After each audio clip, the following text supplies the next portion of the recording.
Good evening, everybody. My name is Osahon, and I think I better introduce myself as a lover of adventure. And I'm going to be sharing with you an experience I've had for the past close to 6 months now. Thank you. One of the things I question a whole lot about society is what really supports creativity. What really matters? This is 21st century. Like the previous speaker said something about education and the things we get to learn from the first, second revolution in the educational system. It's fine. But there are a few things I've found that I will consider it an experiment. Thank God the parents of one of the kids that was involved in this is not actually here. So I'm free to say some things I want to say. I question something. Is education not beyond just literacy and accumulation of knowledge of 200 years ago? That's something I asked a few months ago. And there was something I found. But I found that with an experiment. I took a few children from age 6 to age 9 in 1 month exercise. Now, this was more like a drastic 1 month. I call it a boot camp. It involved exposure to technological tools, what you call your basic computer knowledge, and as well as advanced programming. Mind you, I said 6 years to 9 years. The result of that was, at the end of the day, we had children who were able to produce games, animations, and some wonderful softwares. Like I said, 6 years to 9 years. But the most exciting part of it is not the fact that they were able to produce something.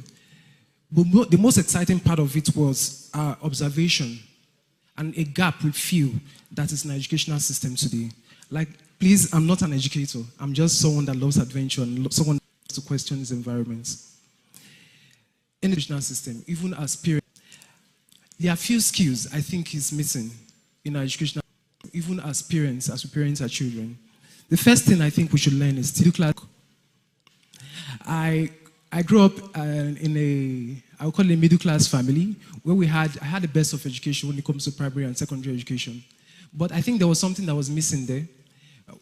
We're taught the whole idea of being alone, produce and pass exams alone. We're not really taught teamwork. Because what we call teamwork was called examination malpractice, am I right? Now, I know, yes, some of us will get to question those things. But I can share a testimony of someone or a story of someone. Someone I know, he was not known as a very smart student over there, back then in school. But there was something that was so striking about him. He was a team player. He was a team player. Today, John stands as a brand manager for a multinational company. Not because he's the smartest, but he knew how to get people to make things work. That's a skill that's missing. Another thing we found out also was networking. I don't know, but if you are like me, I grew up with the ideology that don't talk to strangers. I don't know if we got that too. Strangers are bad. They may use it to do money. But if today, in the 21st century, you're not teaching your children how to network, they don't know how to connect to people that actually should help them. Because what people will call strangers today, trust me, they're just friends we've not known yet. The third thing we also found was innovativeness and improvisation.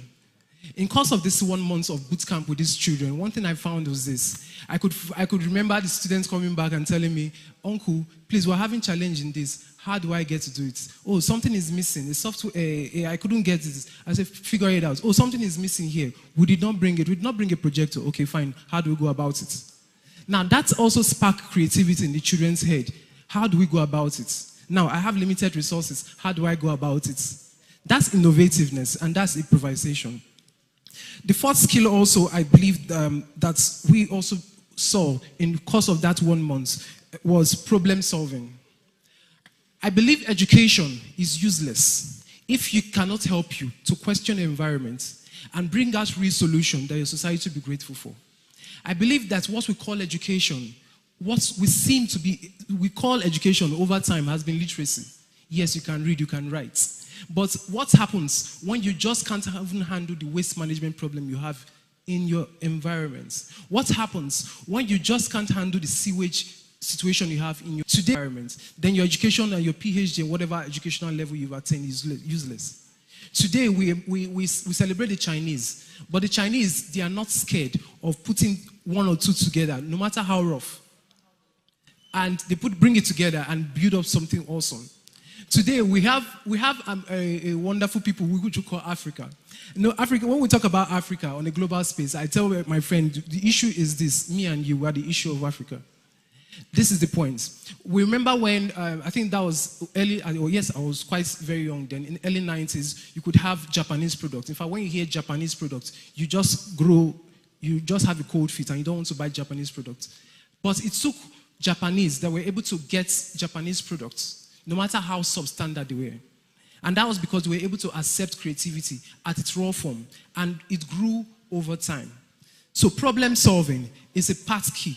It's a critical key, I believe, that should be inculcated in our educational system. Another one is possibility mentality.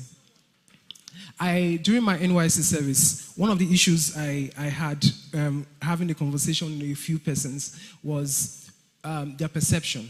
For example, I go on a conversation with you and I ask you, what's your plan after NYC? And it was so shocking when I hear people talk about, I want to just work. Just look for one place where they just pay 30,000 naira job, and I will just work there, and I'll just be happy. Or I want to. Now the issue is not the 30,000 naira job. The issue is the fact that I have a whole lot of problems to solve. Young people have never seen getting money as a result of solving a problem. They've always seen it as depending on a system that should give them something that they deserve. But trust me, it doesn't work that way. It starts from us questioning our environment. It starts from us being creative and bringing out solutions that society will be grateful for. Now the question is this: what really matters to us as a nation? What really matters to us as a nation? Like I said earlier on, I'm someone that loves adventure and I love to test a whole lot of new things. This made us bet Junior Tech Africa. Now, Junior Tech Africa I call it a platform that helps to mentor children on not just tech, but to have all these tools in them. The most important thing for us is not for them to become a tech guru, no. The most important thing for us is for them to learn these 5 skills and even more.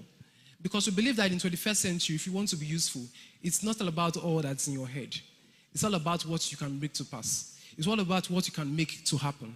So thank you very much, and I hope I made a lot of sense to us. As a parent, with you. As an educator, as an influencer in any way you are.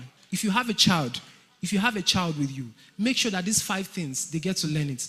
Because just a matter of time, they will be the ones that will be complaining of Nigeria like you're doing right now, if you don't do that. Thank you.